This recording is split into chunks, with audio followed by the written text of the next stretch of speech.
जैसे कि last episode में हमने देखा कि जियाओ फैन बी याओ से बात करके वापस चला गया था और बी याओ को जियाओ फैन की ये बात कि उसे फ्लास के आंसू भी नजर आ रहे हैं ये बहुत पसंद आई थी। अब बी याओ नहर किनारे खड़ी होकर फ्लार को देख रही थी कि तभी उसके पास उसकी आंट आती है। आंट कहती है कि वो 4 लोग जो आए हैं वो क्विंग यू सेक्ट से हैं। जो उनमें से लीडर है वो लॉन्ग शॉ फैंग पीक से है, लेकिन बाकी 3 को मैंने कभी नहीं देखा है। बी याओ कहती है कि उनमें से एक को मैं जानती हूँ, उसका नाम जाओ फैन है। अब आंट उसके हाथ में जब फ्लावर देखती है तो कहती है कि ये तो मेरे मैजिक वेपन की तरह है। मुझे ये लिटिल फ्लावर अच्छे से याद है हूँ कि माउंटेन के ऊपर ये फ्लावर बिछा हुआ है जब से तुम्हारी मॉम की डेथ हुई है। अब वो इससे आगे कुछ कहती, बी याओ उसे रोकते हुए कहती है कि उनके बारे में कुछ मत कहो, लेकिन आंट इमोशनल होकर उसे समझाती है कि तुम क्लैन लीडर की बेटी हो, क्लैन लीडर ने हमेशा तुम्हें प्यार किया है। बी याओ गुस्से में कहती है कि अगर ऐसा ही है तो क्यों इतने सालों से वो मुझे देखने नहीं आए। मैं मानती हूँ कि मेरी वजह से मेरी मॉम की डेथ हुई है और इसका मुझे रिग्रेट भी है। अगर मॉम आज जिंदा होती तो हमारी फैमिली पहले की तरह फिर से खुशहाल होती। अब यहाँ से हमें पता चलता है कि इस फ्लावर को देखकर वो बार बार सैड फ्लावर क्यों कह रही थी। उसकी मॉम ने उसके मैजिक वेपन का नाम सैड फ्लावर रख दिया था। अब वो अपनी आंट से जाने को कहती है क्योंकि वो अकेले में समय बिताना चाहती थी। आंट उसको खुद का ध्यान रखने को कहकर वहाँ से चली जाती है। वहीं दूसरी तरफ ये चारों लोग उड़ते हुए कहीं जा रहे हैं और ईस्ट में जो उन्हें माउंटेन दिख रहा है वो माउंटेन कॉन्गसैंग है। यहाँ से वो 3000 माइल्स दूर है। वो पूरा रेड से भरा हुआ माउंटेन है जहाँ कई सारे डेमन स्पिरिट हैं। 800 साल पहले वो डेमन्स के मिलने की जगह हुआ करती थी, लेकिन अब यहाँ क्या है वो बहुत रहस्यमयी है और ये वही जा रहे हैं। ये लोग 10 दिनों से उड़ते जा रहे हैं और अब ये पहुँचने ही वाले हैं। वहाँ इन्हें इंसेंस वैली और तियानी टेम्पल के लोग भी मिलेंगे।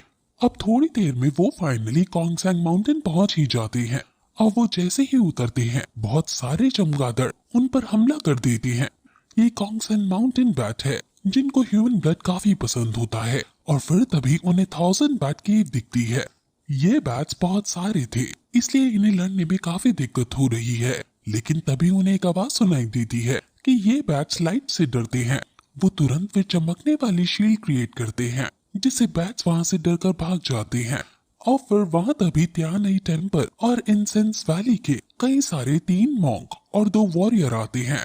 ये दोनों आपस में एक दूसरे को ग्रीट करते हैं और अब ये केव के अंदर जाने का डिसाइड करते हैं। असल में ये जगह डेमन से भरी हुई है और वो बैट्स तो केवल एक प्रकार के डेमन्स ही थे। यहाँ इनका सामना कई सारे डेमन से होगा और इनका काम डेमन्स को मारना ही है।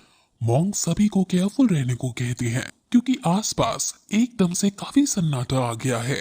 एक मॉन्क जियाओ फैन से कहता है कि आगे खतरा है इसलिए तुम चाहो तो हमारे पीछे चल सकते हो।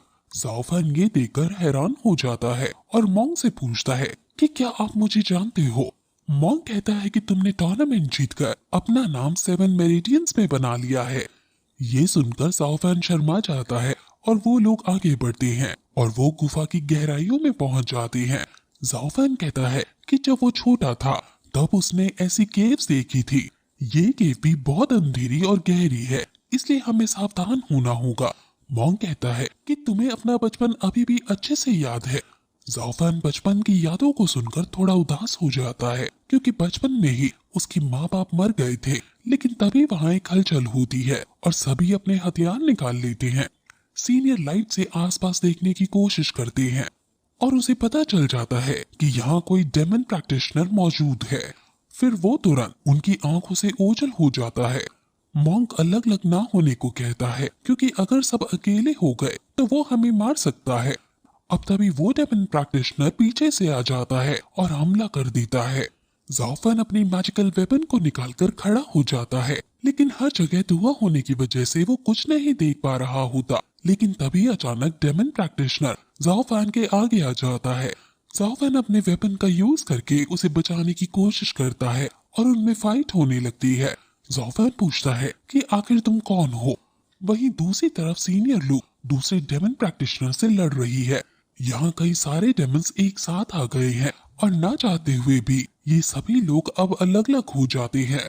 सभी लोग डेमन से लड़ने की कोशिश कर रहे हैं, लेकिन डेमन काफी ज्यादा स्ट्रॉन्ग है, इसलिए वो भारी पड़ते हुए नजर आ रहे हैं।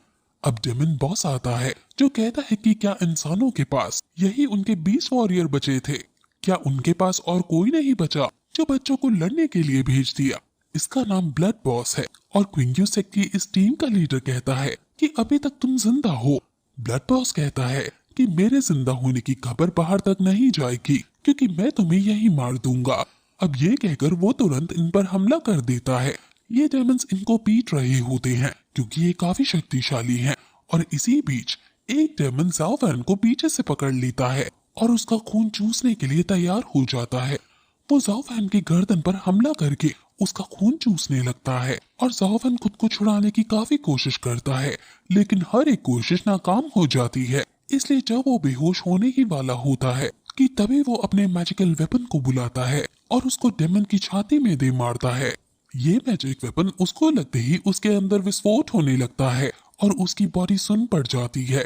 इस डेमन का नाम लाओ सान है और ब्लड बॉस ये देखकर कि लाओ सान कुछ मूवमेंट नहीं कर पा रहा है हैरान हो जाता है और फिर यही ये एपिसोड खत्म हो जाता है।